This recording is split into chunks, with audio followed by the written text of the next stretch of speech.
President Moon Jae-in is set to embark on his first overseas trip since taking office. He will travel to the United States on Wednesday for a 4-day trip that will include summit talks at the White House with President Trump.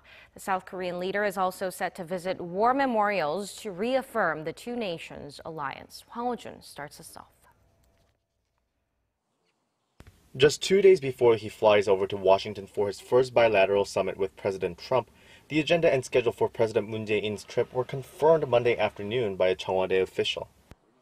President Moon will arrive on the 28th and start his itinerary by laying a wreath at the Changjin Reservoir Battle Monument at the National Museum of the Marine Corps, honoring those who died in one of the Korean War's fiercest battles.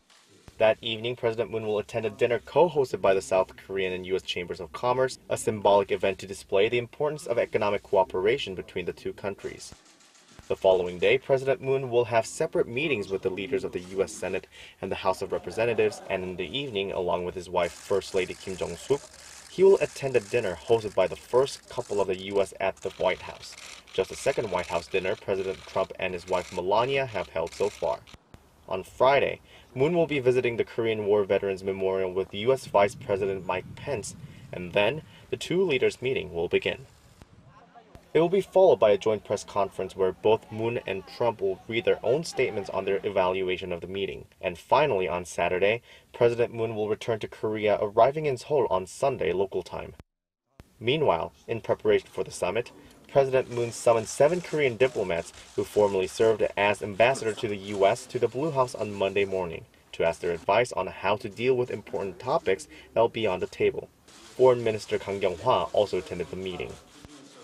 According to the Blue House spokesperson, President Moon noted that the South Korea-U.S. summit will be a crucial opportunity for the two nations to reinforce their long-standing alliance, but said he will try to look at the big picture. The president said he won't get too caught up in bringing home results, but rather focused on establishing a foundation of friendship and mutual trust with President Trump. The former diplomats concurred with that approach and advised the president to focus on the meaning and significance of the alliance rather than debating issues in detail. Hwang Hojun, Arirang News.